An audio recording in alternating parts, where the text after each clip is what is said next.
Greetings everyone! Welcome to a new episode of MrBioinformatiX. My dear beautiful viewer, today we're going to explore the only surviving wonder of the ancient 7 wonders of the world. A 4,500-year-old engineering marvel, the Great Pyramid of Giza, also known as the Pyramid of Khufu, or as modern Egyptians often call it, Khufupyramid. This monumental structure was built on the west bank of the Nile, in the area we now call Giza. I don't want to surprise you, but here is something you might not know. What if I told you the Great Pyramid didn't always look the way it does today? Originally, it was covered in a smooth, polished limestone from Tura, this outer casing reflecting sunlight so brilliantly. The pyramid appeared to glow. Why did the pharaohs want it to shine so brightly? And why can't we see that gleaming surface today? Well, over centuries, earthquakes loosened the casing stones, and many were later reused in other construction. However, if you look closely to the pyramid,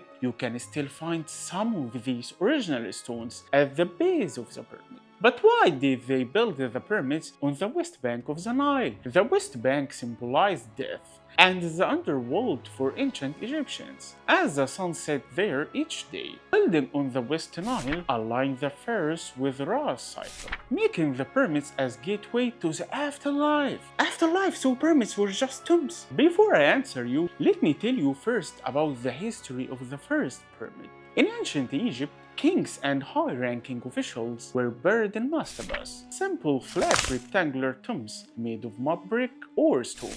But mastabas were more than just graves. They had a chapel for offerings, a secret room called serdab that held a statue of the dead king, and an underground chamber where the king's body was kept. Mastabas were the first kind of royal tombs, designed to honor the kings and his spirit. So were they mastabas, not pyramids? What caused this shift? Someday, Imhotep, the architect, said to King Djoser, "Why don't we try something new no one's ever done before? Instead of single mastaba, let's stack 6, each is smaller than the one below. We will build it higher, step by step." With that bold idea, the world's first step pyramid rose at Saqqara. It stood about 62 meters, or 203 feet tall, towering above everything, much like Burj Khalifa does today. Imagine if it were today. The pharaohs would have visited the pyramid, strike a royal pose, and a snap selfie with their masterpiece captioning, "Blessed, built by Imhotep." Pyramids evolved over time, leading to the Great Pyramid of Khufu, which is about 146 meters tall.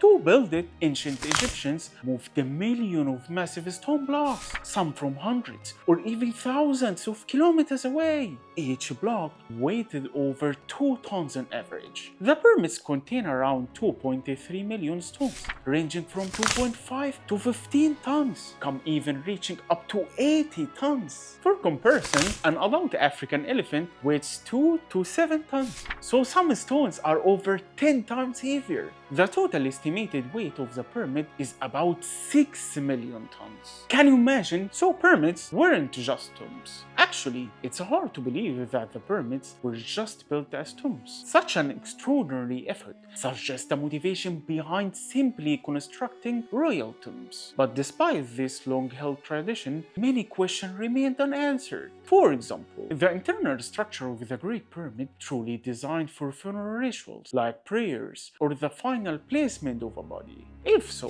why there are no funeral inscriptions in any of the first dynasty pyramids at Giza and Dashur? Not even a single hieroglyph. Despite extensive archaeological work, no royal mummy has ever been discovered inside these major pyramids. What is royal mummy? A royal mummy is the preserved body of a king or queen, especially when it's found inside its own pyramid. While a few mummies have been found in some pyramids, they are not related to the kings who built them and are dated to later dynasties, suggesting pyramids were reused as tombs. Out of more than 120 pyramids, only 9 dating from the 6th dynasty contain inscriptions, the vast majority offering no written record of their intended purpose. Within just 300 years of their construction, many of the pyramids had already been looted, leaving behind empty chambers and even more mysteries. All All of this leads us to rethink again. Why were the pyramids really built? Were they tombs alone, or was there something far greater at play?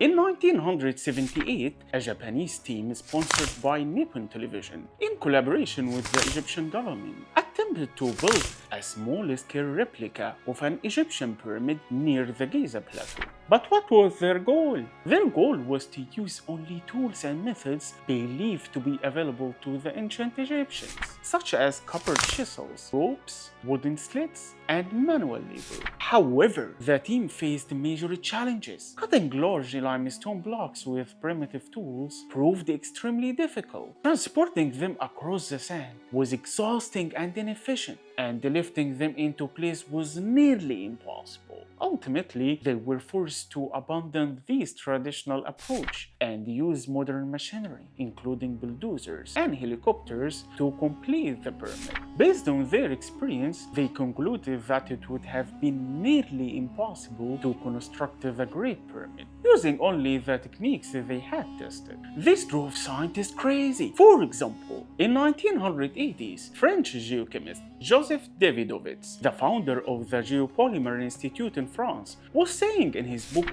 Geopolymer Chemistry and Applications that some of the massive limestone blocks used to build the Egyptian pyramids may not have been carved from quarries and dragged across the desert. Instead, he proposed that the blocks were cast in place using a type of reconstituted limestone concrete, a method he linked to what we now call geopolymer technology. Davidovits' theory is supported by microscopic analysis of the pyramid stones, which revealed mineral structures and chemical signatures not typically found in natural limestone. These findings suggested that the stones could have been formed through artificial, low-temperature chemical processes rather than traditional carving methods. While the theory remains controversial and not universally accepted, it has inspired many laboratory experiments and scientific investigations, encouraging researchers to re-examine ancient Egyptian construction techniques through the lens of modern materials science. My dear viewer, have you ever wondered why ancient Egyptians chose the pyramid shape instead of cylinder, cube, or dome? Could it be more than just symbolism? The Great Pyramid of Khufu is aligned with the cardinal directions north, south, east, and west, with an error of just 0.05 degrees. In 1940, British Air Force's pilot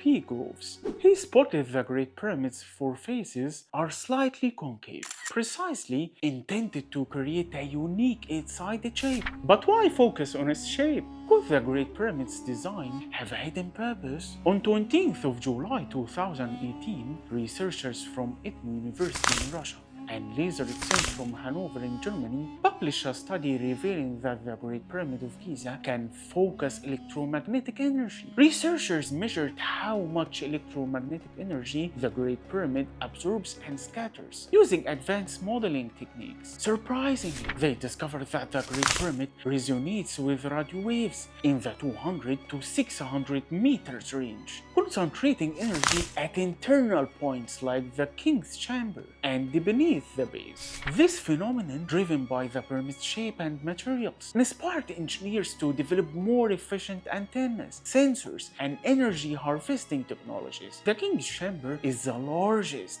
and the most significant chamber in the Great Pyramid, located near the center. It constructed from massive granite blocks, some weighing up to 70 tons. Quartz, a hard mineral commonly found in rocks, is embedded throughout these blocks as part of the stone's natural composition. The chamber's floor is made of limestone. Inside, there is a granite sarcophagus, traditionally thought to be the burial place of the Pharaoh Khufu. Not only the King's Chamber, the Great Pyramid of Giza contains other chambers. For example, the Queen's Chamber and the Subterranean Chamber. The Queen's Chamber, located directly beneath the King's Chamber, is smaller and primarily constructed from limestone. The chamber has a simple design, with a flat ceiling and no sarcophagus. Its purpose remains unclear, though some archaeologists believe it may have had a symbolic significance for the queen. Beneath the Queen's Chamber lies a subterranean chamber, carved directly into the bedrock.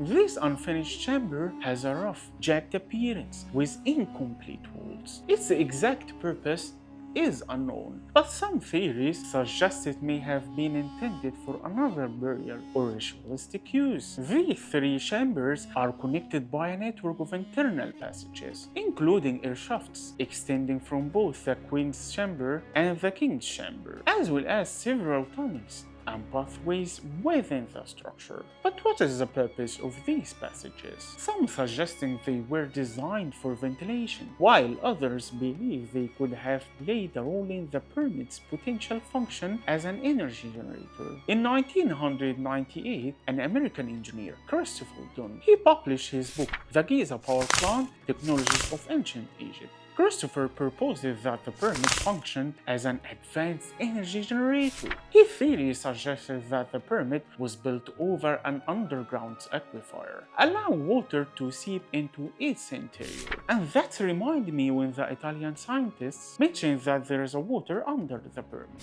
allowing water to seep into its interior. As the water interacts with the granite blocks, particularly the quartz crystal in the King's Chamber, it would trigger a piezoelectric effect, generating small electric charges. This process, combined with the pyramid resonant properties, would have produced energy. Dunn further suggested that feldspar, another mineral in the granite, could undergo a chemical reaction, splitting water molecules into hydrogen and oxygen. This process, similar to electrolysis, would produce hydrogen gas, which could be harnessed as a fuel source, close to modern fuel cells. And regarding the passages, he proposes that the internal passages may have been crucial in channeling and distributing the energy generated. These passages could have acted as conduits for the energy, possibly contributing to the pyramid's energy producing function. Christopher's theory are intriguing, but still debated. What do you think, my dear viewer? Do you agree or not? Share your thoughts in the comments below. And here we've reached the end of our episode. Thanks for watching. See you next time.